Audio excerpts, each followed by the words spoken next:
दशकं 34 श्रीमद् रामायणं हनुमत्समागमपर्यन्तम्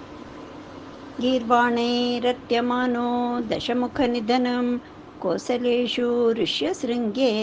पुत्रीयामिष्टिमिष्ट्वा ददुषि दशरथक्ष्माभृते पायसाग्र्यं तद्भुक्त्या तत्पुरन्द्रीषु अपि तिसृषु समं जातगर्भासु जातो रामस्त्वं लक्ष्मणेन स्वयमत भरतेनापि शत्रुघ्ननाम्ना सर्वत्र गोविन्दनामसङ्कीर्तनं गोविन्द गोविन्द श्रीराम अवतारम् कोदण्डी कौशिकस्य क्रतुवरमवितुं लक्ष्मणेनानुयातो यातो भूस्तातवाचा मुनिकथितमनोद्वन्द्व शान्ताध्वखेदः नृणां त्राणाय बाणैः मुनिवचनबलात् ताटकां पाटयित्वा लब्ध्वा स्मादस्त्रजालं मुनिवनमगमो देवसिद्धाश्रमाख्यम् मारीचं द्रावयित्वा मखशिरसि शरैः अन्यरक्षांसि निघ्नन् कल्यां कुर्वन्नहल्यां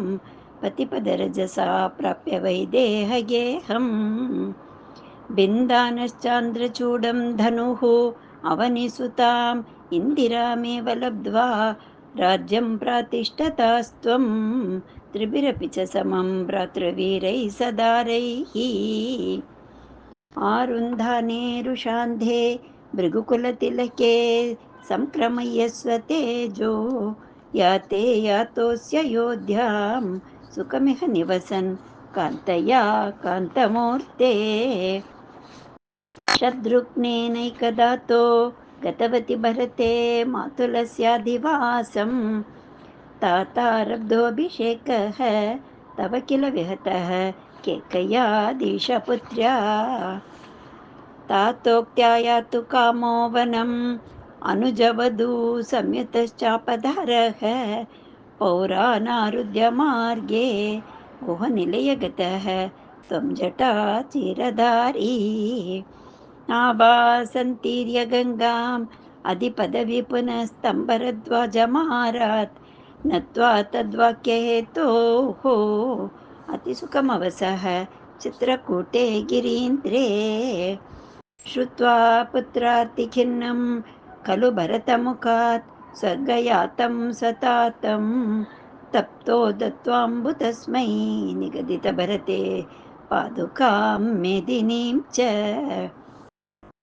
अत्रिं नत्वा तगत्वा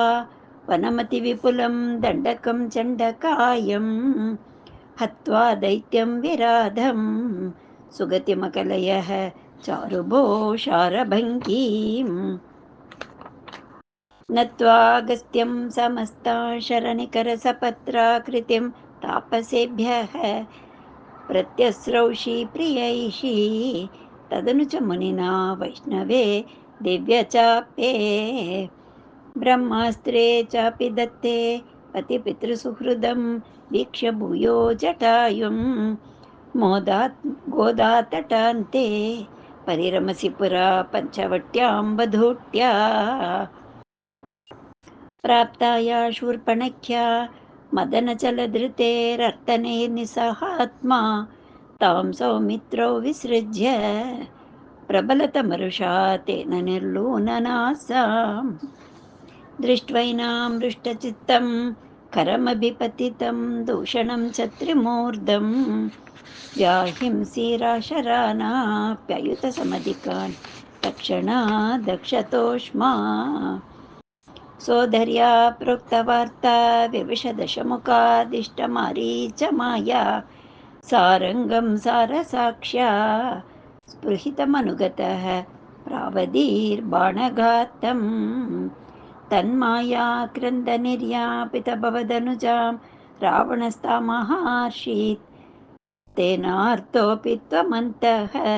किमपि मुदमदाः तद्वदोपायलाभात् भूयस्तन्वीं विचिन्वन् आहृतदशमुखस्त्वद्वधूं मद्वदेन् इति उक्त्वा याते जटायो दिवमतसुहृदः प्रातनो प्रेतकार्यं गृह्णानं तं कबन्धं जगनिथ शबरीं प्रेक्ष्य पम्पातटे त्वं सम्प्राप्तो वातसूनुं वृषमुदितमनाः पाहि वातालयेश। सर्वत्र गोविन्दनामसङ्कीर्तनं गोविन्द गोविन्द। नारायणाखिल गुरो भगवन् नमस्ते।